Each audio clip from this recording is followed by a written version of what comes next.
Olá pessoal, tudo bem? Me chamo Carlos Pisolotto e sou pesquisador em fitopatologia na CCGL. Hoje nós estamos aqui para falar um pouco sobre a antecipação de aplicação de fungicida na cultura do milho.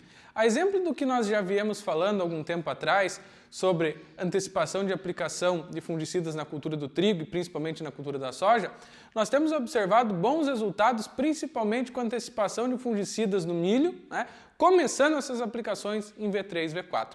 Por que a gente precisa rever os programas de aplicação de fungicida na cultura do milho? Pelo seguinte, algum tempo atrás, a gente vem aí já discutindo isso, que com a genética que nós tínhamos no passado, e principalmente com os tetos produtivos que nós tínhamos, se convencionou que as aplicações de fungicida em milho eram lá em V8, V10.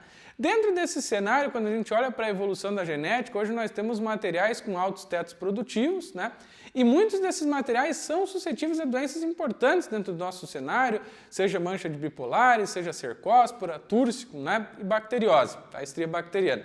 Dentro desse cenário, essa antecipação de aplicação de fungicidas, ela vem para o quê? Principalmente para proteger essa genética e principalmente pelo entendimento da dinâmica de algumas doenças. Hoje a gente vai estar abordando aqui a mancha de bipolares, que é uma doença que tem preocupado muitos produtores aqui no Rio Grande do Sul, principalmente quem faz monocultura de milho, a área de pivô central principalmente, e também iremos abordar sobre estria bacteriana causada por Xanthomonas vasicola, uma importante doença que também aí tem preocupado os nossos produtores aqui no sul do Brasil.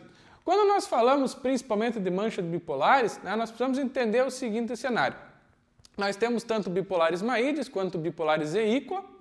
Quando nós falamos de bipolares maídes, nós temos três raças importantes, como vocês podem observar aqui, a raça T, a raça O e a raça C.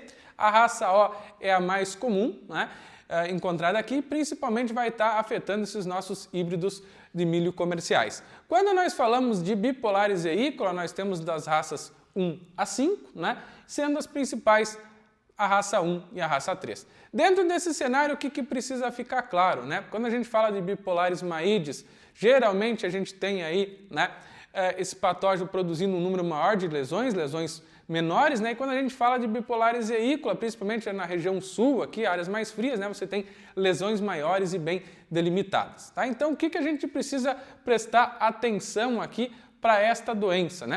Quando a gente fala de plantas mais jovens são mais suscetíveis a essa doença. Então, essa antecipação de aplicação de fungicidas em V3, V4, principalmente ali na sequência em V8, tem resultado num bom controle. Por quê? Porque quando a gente fala de fungicida em V3, V4, a gente começa a olhar para uma planta de milho e uma planta pequena.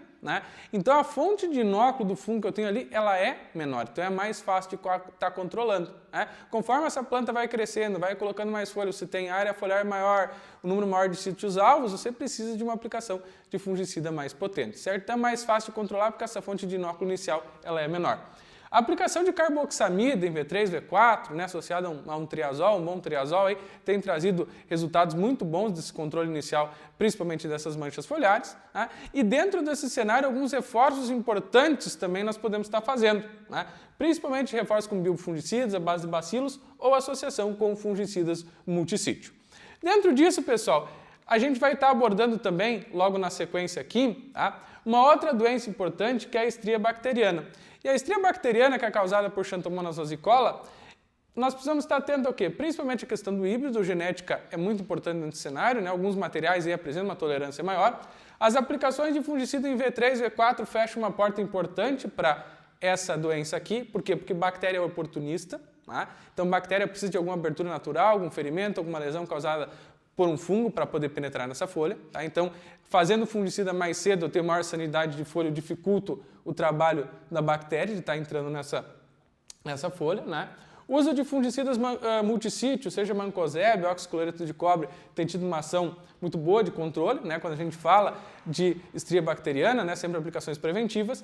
E falando, claro, também da questão dos indutores de resistência, tanto indutores de resistência quanto biofungicidas, somado aos fungicidas aqui nas aplicações V3 e V4, também tem trazido aí um bom e importante nível de controle.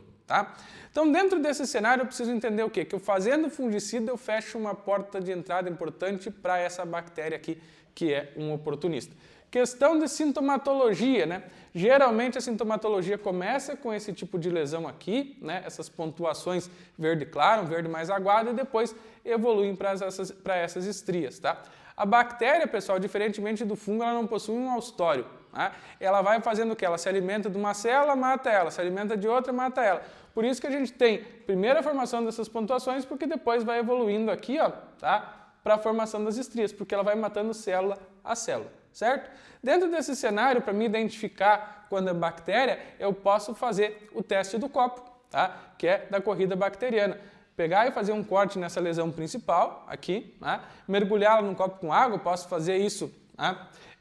Vamos colocar assim, no período da noite, o período antes de dormir, no outro dia de manhã você pode conferir aí, tá? Se tem essa corrida bacteriana, essa exudação aqui indica a presença de bactéria. Se eu não tiver a formação da corrida bacteriana, indica que é fungo. Então, uma maneira fácil aí da gente fazer essa identificação, né? Até mesmo na própria casa de vocês. Dentro desse cenário, é importante eu também estar distinguindo, né, ambas as doenças. Então, quando eu falo de estria bacteriana, se vocês colocarem a folha contra o sol, ó, vocês vão ver a formação dessas estrias, né, que acompanham a nervura principal, e elas têm um halo dourado, um halo amarelo. Tá? Dentro desse cenário aqui eu tenho um caso típico de estria bacteriana. Geralmente a gente pode dizer o seguinte, que quando o caso aqui é bactéria, eu posso pegar da folha da espiga para cima. Tá? A bactéria geralmente não está associada às folhas do bacheiro. Eventualmente, quando eu não tenho uma boa cobertura de palha, que eu tenho impacto direto da gota da chuva lá no solo, eu posso movimentar esse inóculo, se eu tiver a bactéria presente lá, ela pode acabar se depositando nas folhas do terço inferior. Mas a grosso modo, geralmente é da folha da espiga para cima.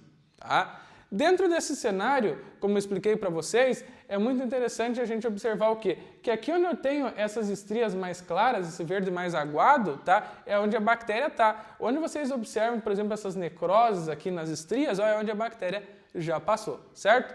E quando a gente fala de bipolares, vocês estão vendo o seguinte cenário, ó. Principalmente as folhas próximas ao solo. Quando a gente fala de doenças fúngicas, geralmente está atrelado às folhas aqui que estão próximas ao solo. Por quê? Porque esse ambiente aqui, né, de bacheira, esse ambiente, vamos chamar assim, mais úmido e abafado, é mais favorecido para fungos. Tá?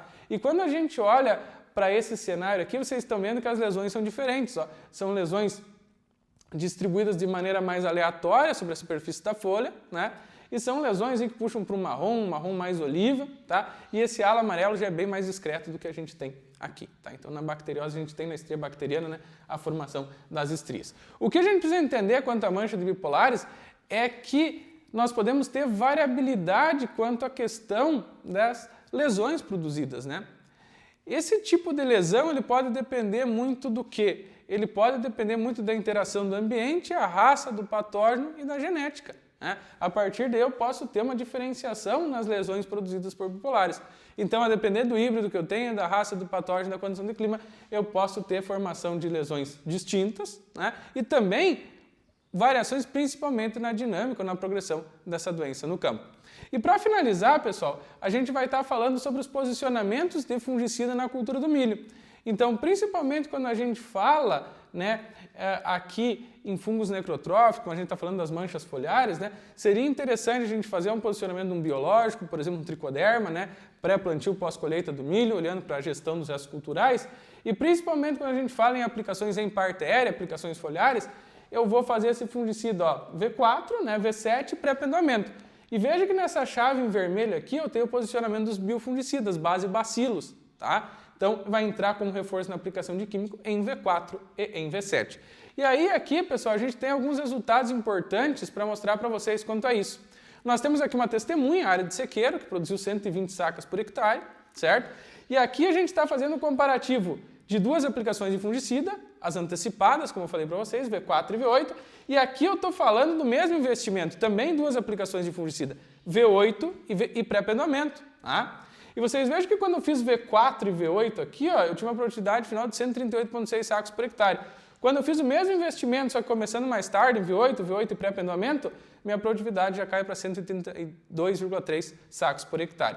Agora, olha que interessante o seguinte, na média, tá, com o mesmo investimento, eu tenho um ganho médio de 6,3 sacos por hectare fazendo esse programa aqui, ó, V4 e V8. Tá?